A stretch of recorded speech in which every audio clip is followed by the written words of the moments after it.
Hey friends, this is the Miss Wolfie from our Half Acre Homestead, and today I'm going to try and fix or make over the crappy old plastic incubator that I bought off of eBay that never worked properly.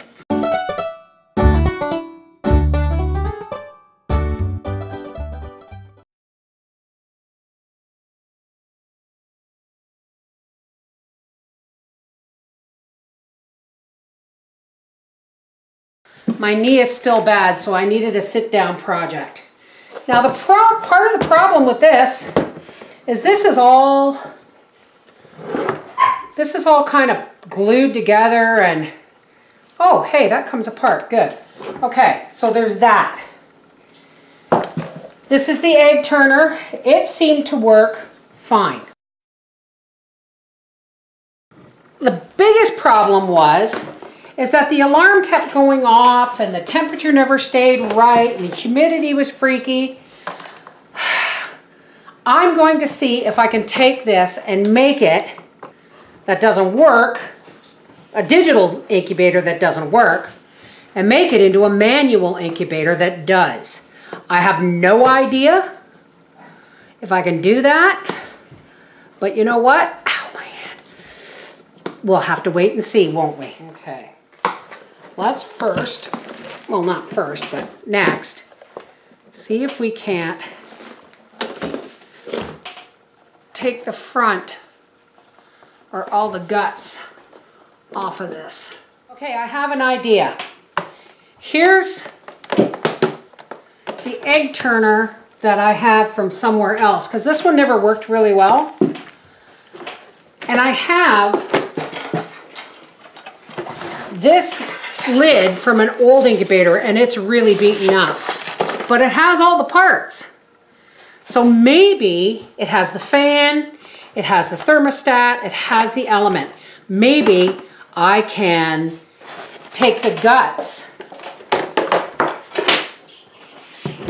out of this lid and put these ones in it and just neutralize the digital electronics. So this incubator and this incubator lid are of no use to me in their present condition.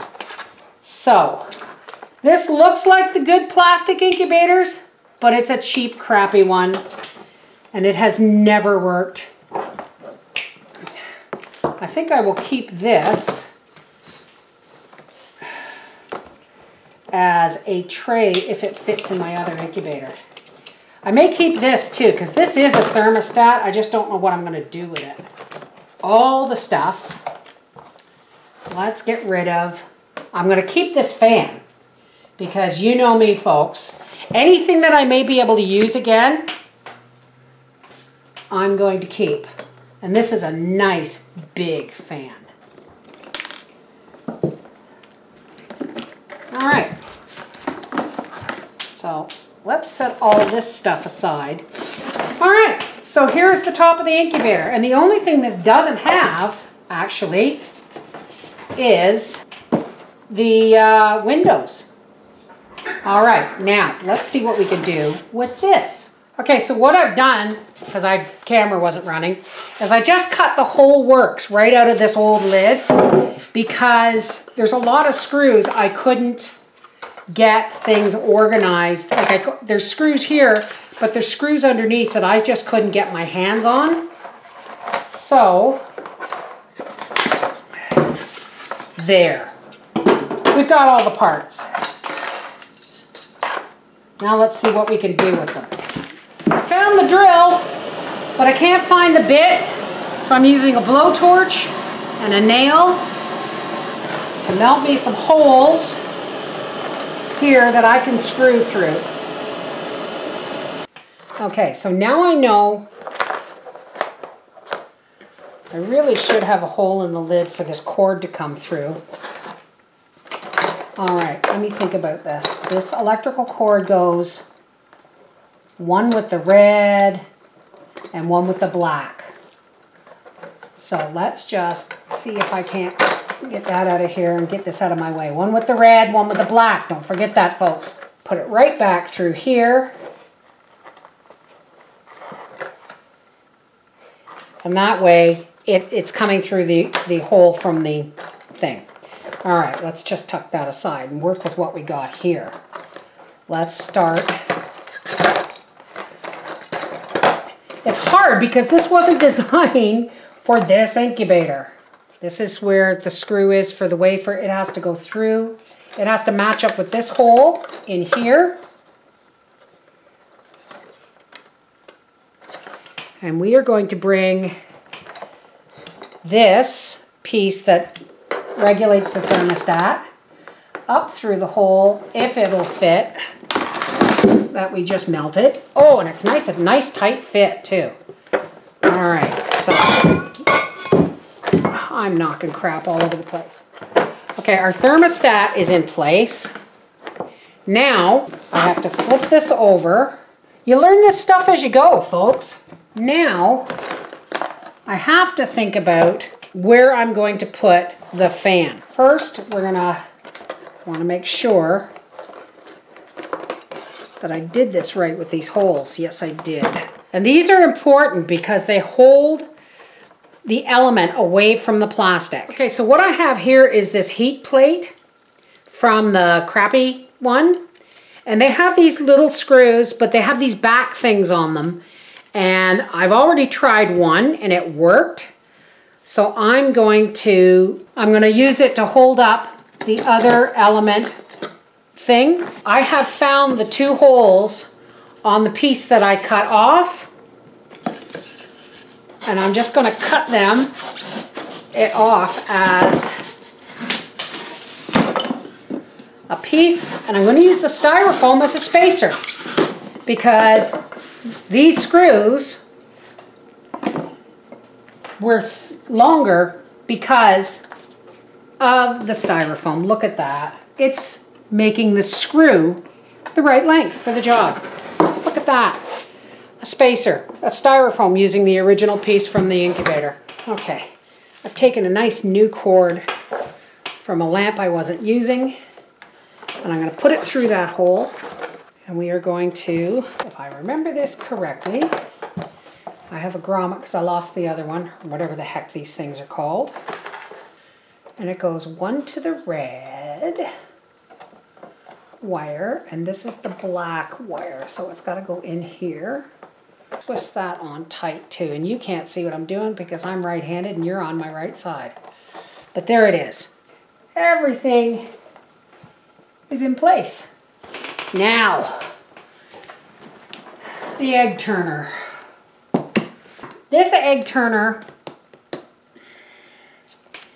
didn't really work the way I wanted it to. It kind of just did this, yeah, and that was it, yeah, and that was it. So I have this egg turner. If we can replace this one. Oh, well now let's, hey, this comes apart with one of these squeegee things. This part goes in here. It wasn't even a proper egg turner. You know what's missing? The reason this egg turner never worked, it was missing this piece. You see this? This is it. It was missing that. There it is. See, that's the way that's supposed to work. It's supposed to, when this thing turns, it turns the egg turner. Yes, that's the way it's supposed to go. Just like that. Okay, so let's get a screw in here. Ooh, remember this I was telling you about? Let's do that.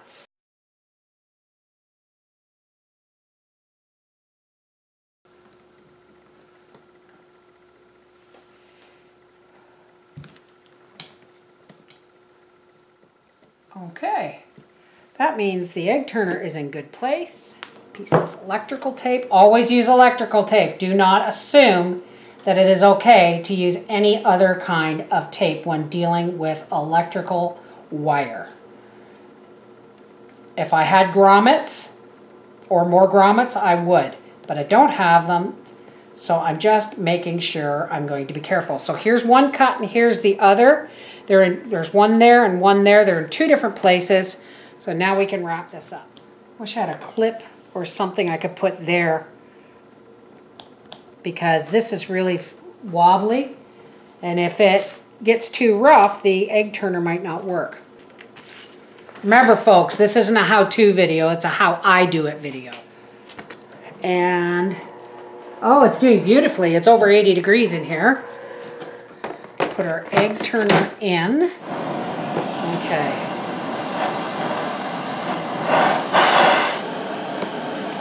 Just a notch. That's all we need. Thank you, Mr. Blowtorch. Yeah, I think that'll do just Jim Dandy. Let's see. Yay! I am going to put my thermometer. Okay, what can I wedge it in there with? Oh, how about some styrofoam? Oh God, I've melted my plastic tablecloth. Oh, the knife's hot and it goes right through that styrofoam like butter. So I'm going to just wedge the thermometer in place with a couple of pieces of styrofoam in here. The styrofoam is here and here. And the ball of the thermometer is here, so it will be fine.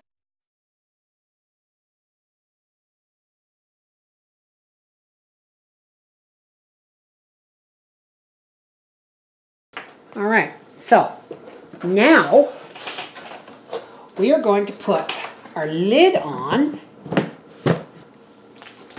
Okay, we're all plugged in. The egg turner is in. And by the looks of it, it's working. We're going to see how it's almost flat now. And because we have put a notch in the side, our cord is not pinched. And we're going to just let this see if it gets up to temperature. Well, this is not ideal. This has been running for hours and it's still only 85 degrees. So I'm going to say the element, the heat source, is not adequate for this size. Back to the drawing board. Okay, folks, I think I've solved the problem of it not going high enough in the heat department. This is a plastic incubator, and it's much bigger than the normal size one I use. And the ones I usually use that this element was designed for are styrofoam. This element just isn't up to the task of heating big space. So we're going to add some heat. I puzzled and puzzled till my puzzler was sore. And I came up with a light. Thank you, dear. Now this is, I believe, a 25 watt bulb, and it fits right into here. And this is just a single socket outdoor Christmas light. So these are the two ends that come out from the plug. And we want to tie the light in with that plug. If it'll just hold one more wire. Let's bend this back just a little bit to get out of my way. And we're going to screw that down into that little thick pad of black plastic, holding everything in place. It works like a nut on a bolt, is what that does. Let's see if I burn the house down. Because this is not a how-to video, folks. This is a how I do it video. All right. I'll look at it later. Yeah, Daddy will make sure. Yay! Okay, this 7 watt bulb, not strong enough. So I've gone to the store and I have bought a 25 watt chandelier bulb, and I'm really hoping that that's going to work. And I'm putting a shield. I've just made it out of one of these stove things because it's a nice heavy foil. And what I've done, as you can see, is I've turned up the one side so that the heat from the bulb isn't hitting directly on the thermostat, because that could mess with my temperatures as well. We have hit critical temperature. So I had to put the 40 watt bulb back in, but with the foil guide, or the shield I mean, it is keeping the lid from getting too hot. Awesome possum. I'm going to put some water in here and I'll be back with the eggs. And there we go, 12 turkey eggs. I also wrapped this insulated tablecloth or table protector around it to see if that will help keep. I've got to let it get back up because I opened the lid, but we want it up to there, that mark. We are up to temperature and holding. Yes. This is the Miss Wolfie from our half-acre homestead saying, not bad for taking parts from one incubator and an incubator that didn't work and making a Frankenbator. Now, let's see if it hatches out babies. Take care, God bless.